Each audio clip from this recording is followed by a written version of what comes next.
बनी हुई है। तो ये विश्व की धरोहर है, मानवता की धरोहर है। आर्टिकल 49 नीति निर्देशक तत्व। और इसको बचाने की केवल भारत सरकार की जिम्मेदारी नहीं है। किसकी जिम्मेदारी है? पूरे विश्व की सरकारों की जिम्मेदारी है। तो जब आप प्राकृतिक संरक्षण में विश्व की तरफ देख रहे हैं, उनसे मदद ले रहे हैं, इमारतें बचाने के लिए आप उनसे मदद ले रहे हैं, कानून हम उधार के लिए हुए हैं, हमने ऑलरेडी कॉन्स्टिट्यूशन बहुत सारे देशों से मिलकर के बनाया है। हमारे यहाँ मीडिया जो है बहुत कुछ बाहर से सीखता है। अध्यात्म हम दुनिया को दे रहे हैं, योगा हमने दिया है योगा दिवस के रूप में, गांधी हमारा अडॉप्ट किया हुआ है दुनिया भर ने, अहिंसा दिवस मनाया जा रहा है गांधी के जन्मदिन को। तो आपको नहीं लगता कि सिर्फ भेदभाव कहाँ है और ये भौगोलिक सीमाएं कितनी हैं? और जब हम कल इस्लाम की बात कर रहे थे भाईचारा, तो हम हिंदू में बोलते हैं वसुधैव कुटुंबकम। तो वसुधा यदि कुटुंब बनी तो डाइवर्सिटी की आदत किसको है? दुनिया भर में कितनी ज्यादा डाइवर्सिटी हो जाएगी, लैंग्वेज कितनी है, कलर कितने हैं।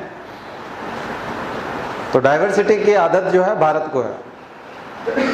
इसलिए आने वाले समय में भारत विश्व गुरु बनेगा, या भारत जो है वो नेतृत्व करेगा, क्योंकि डाइवर्सिटी को नेतृत्व देने की जो आदत है वो केवल भारत में है। और दुनिया को यदि नेतृत्व देना हुआ और सब लोगों को साथ लेके चलना हुआ, तो इसलिए दिल बहुत बड़ा करने की जरूरत है। बहुत सारे वंचित लोग, बहुत सारे परेशान लोग, कमजोर लोग भारत का इंतजार कर रहे हैं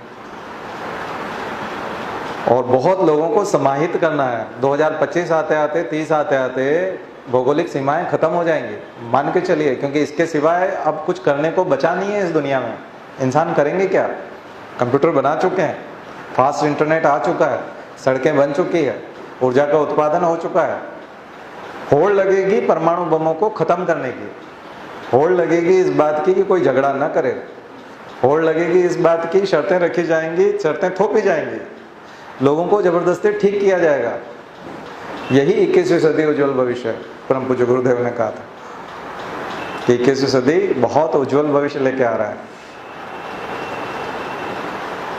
और ये कोई कपोल कल्पना नहीं है, इसका मजबूत आधार है और उसमें तकनीक काम करेगी, टेक्नोलॉजी जो है उसमें सहायता देगी।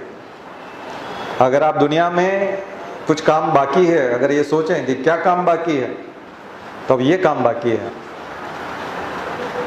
क्या बाकी है? करेंसी खत्म कर दो, एक करेंसी बना लो दुनिया की।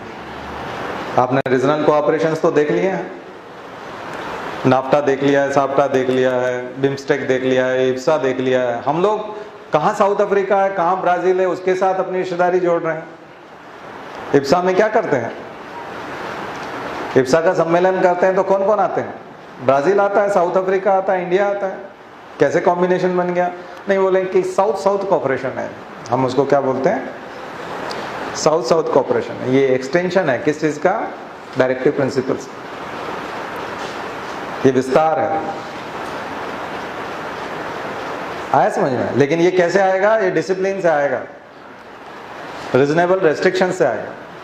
इसलिए आने वाले समय जो टेक्नोलॉजी वाला है और आईटी का जमाना है, और अब जो सुविधाएं जो है वो मशीनें तय करेंगी, और मशीन लर्निंग कराओगे और उसके बाद फिर आपको वो सर्विस देगा, आर्टिफिशियल इंटेलिजेंस से आपको सर्विस मिलने वाली है,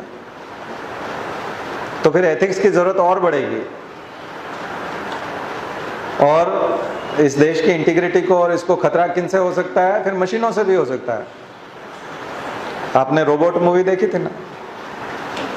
तो अगर उसका दुरुपयोग होने लग जाए तो टेक्नोलॉजी का, वो विध्वंसक हो जाता है, डिस्ट्रक्टिव हो जाता है। जो कंस्ट्रक्टिव चीज है वो डिस्ट्रक्टिव हो जाएगी। तो मशीनों को डिस्ट्रक्टिव बनाने में या उनका दुरुपयोग करने में, मिसयूज करने में ज्यादा समय नहीं लगेगा।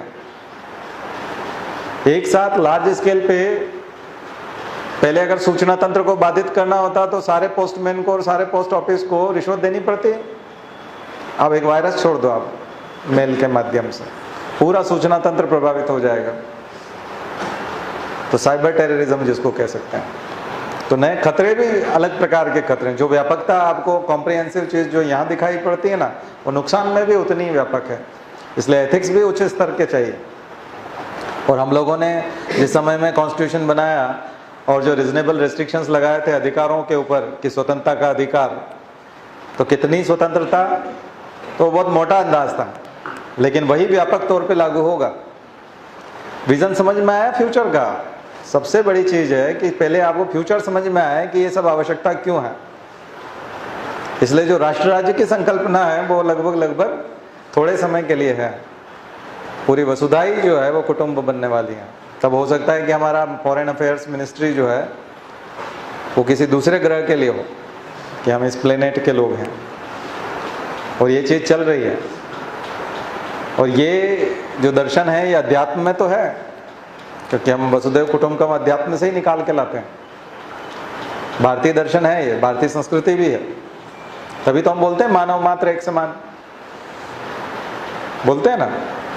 और उज्जवल भविष्य की कामना भी करते हैं, तो सबके लिए करते हैं। तो फिर जो खान पान की आदतें लोगों की है उनको हजम करना सीखना पड़ेगा कि नहीं, कि किसी भी तरह का खान पान आपका हो, आप खाते रहिए, कोई दिक्कत नहीं, हम क्या कर सकते हैं, ये अब आपका मसला है। लेकिन आप योगा कीजिए, ये हमारा है।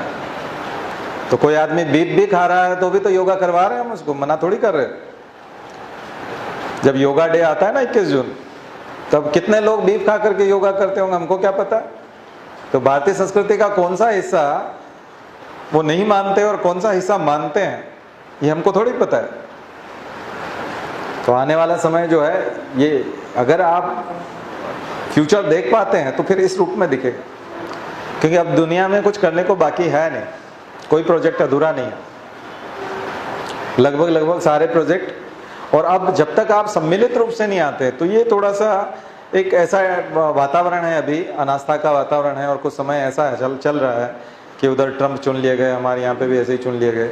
तो वो थोड़ा सा अभी ऐसा लगता है कि दुर्बुद्धि है या अविद्या है, लेकिन धीरे धीरे समझ आएगी, अच्छे लोग आएंगे और नेतृत्व करने के लिए जब लोग आएंगे तो फिर आपको एक बहुत अच्छा भविष्य देखने को मिलेगा।